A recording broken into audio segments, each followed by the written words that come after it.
Bapak, Ibu, saudara-saudari yang terkasih di dalam Tuhan Yesus Kristus, selamat pagi, selamat berjumpa kembali dalam program Sarapan Rohani Gereja Galang Ningyang Abian Base hari ini, Kamis 7 November 2024. Sebelum kita melakukan segala aktivitas kita hari ini, mari kita membaca dan merenungkan firman Tuhan yang akan menjadi dasar di dalam kita menjalani hidup kita sepanjang hari ini.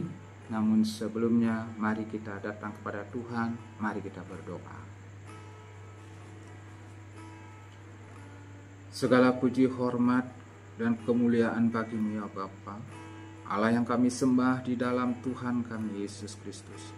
Kami mengucap syukur Bapa atas kasih setia-Mu yang kami terima sepanjang malam lalu, sehingga kami boleh beristirahat dengan tenang dan kami boleh bangun di hari-Mu yang baru ini dengan selamat. Kami ucap syukur atas napas dan kehidupan yang kami terima hari ini. Begitu juga kami boleh melihat hari-Mu yang baru ini dan kami boleh kembali melakukan segala aktivitas kami. Sebelum kami melakukan segala aktivitas kami ya Tuhan, kami mau membaca dan merenungkan firman-Mu yang menjadi dasar dalam kami menjalani hidup kami sepanjang hari ini. Berkati hamba-Mu ini Tuhan yang akan menyampaikan firman-Mu, sehingga apa yang kami sampaikan hanyalah kehendak-Mu. Berfirmanlah bagi kami siap untuk mendengarkan firman-Mu. Di dalam nama Tuhan Yesus Kristus kami berdoa. Amin.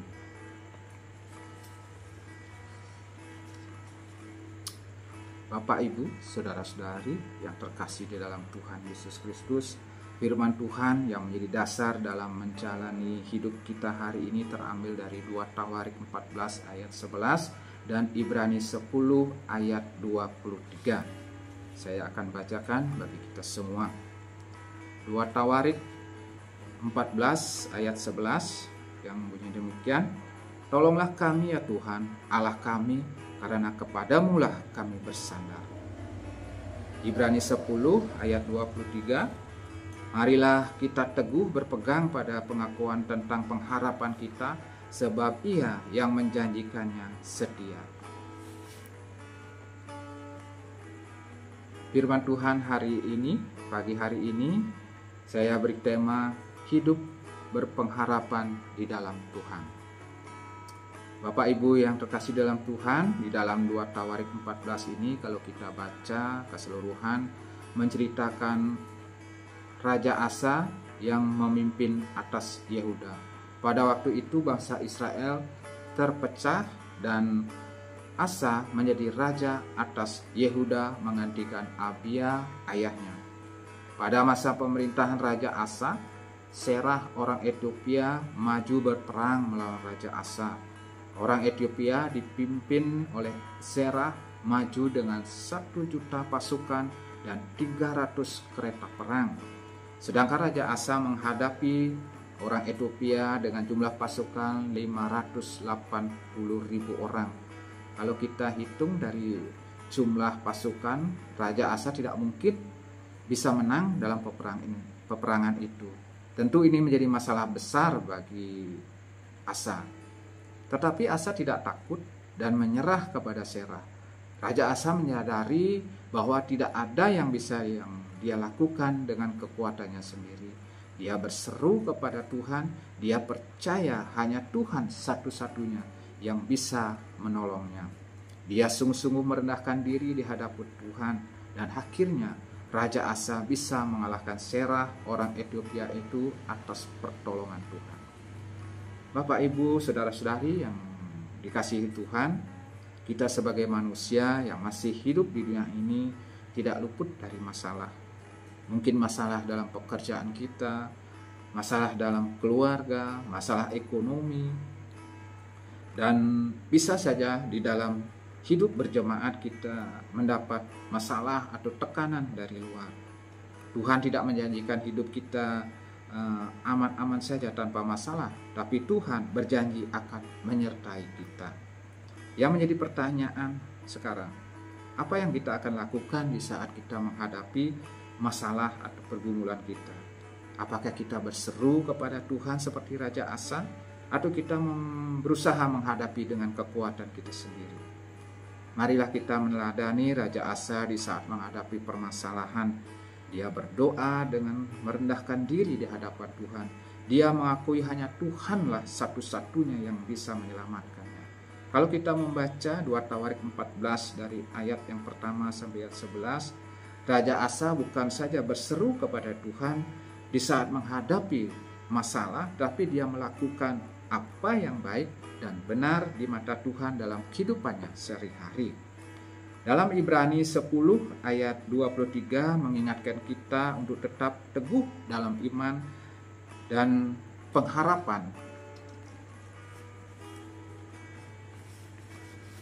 Dan pengharapan kepada Tuhan serta mengingat bahwa Tuhan menggenapi janjinya. Janganlah pernah jemu datang kepada Tuhan membawa segala permasalahan kita. Jangan juga kita hanya datang kepada Tuhan di saat kita ada masalah saja, tetapi lakukan apa yang baik dan benar di mata Tuhan dalam kehidupan kita sehari-hari. Tuhan berdaulat atas hidup kita dan kuasanya melebihi segala permasalahan kita. Di saat kita hidup benar di hadapan Tuhan, menaruh segala pengharapan kepada Tuhan, Tuhan akan memberikan kekuatan, keberanian kepada kita, dan akhirnya kita akan menjadi pemenang terhadap masalah kita. Tetaplah berharap kepada Tuhan. Amin. Mari kita berdoa.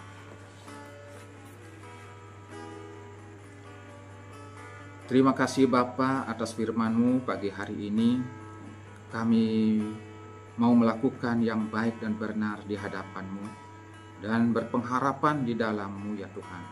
Penuhi kami dengan Roh-Mu yang kudus, Roh penolong yang Tuhan janjikan bagi kami. Kami percaya dengan pertolongan Roh Kudus, kami akan bisa melakukan semuanya itu dan menyenangkan hati-Mu di dalam kami menjalani hidup kami sepanjang hari ini. Berkati kami setiap umat-Mu dalam menjalani hidup kami sepanjang hari ini. Begitu juga di saat kami melakukan segala aktivitas dan pekerjaan kami masing-masing. Apa yang kami kerjakan, Tuhanlah yang menjadikan berhasil. Ke dalam tangan-Mu ya Bapa, kami pertaruhkan seluruh kehidupan kami. Engkaulah kota perlindungan kami, sehingga tidak satupun kuasa kegelapan, roh kecelakaan dan kuasa sakit penyakit bisa menguasai hidup kami. Kami boleh menjalani hidup kami sepanjang hari ini dengan selamat, tidak ada kecelakaan, dan kami semua ada dalam keadaan sehat. Kami juga berdoa Bapa akan segala pergumulan umat-Mu GNH Abian Base ini. Masalah PTSL yang belum diselesaikan, Bapa, bukakan jalan keluar untuk pergumulan umat-Mu di GNH ini, sehingga semuanya bisa terselesaikan dengan baik ya Bapa. Engkaulah penolong kami, Engkaulah Allah yang berkuasa, dan kuasa-Mu melebihi dari masalah umat-Mu. Kami percaya bersama-Mu, tidak seorang pun yang bisa merampas hak kami. Apa yang menjadi hak kami akan tetap menjadi milik kami di dalam nama Tuhan Yesus Kristus. Karena kami punya Allah yang berkuasa atas surga dan bumi, yang berdaulat atas hidup kami. Kami mengucap syukur ya Tuhan atas pertolongan-Mu bagi kami umat-Mu. Terima kasih ya Bapa. Inilah doa kami yang kami naikkan di dalam nama Tuhan Yesus Kristus, penolong kami. Amin.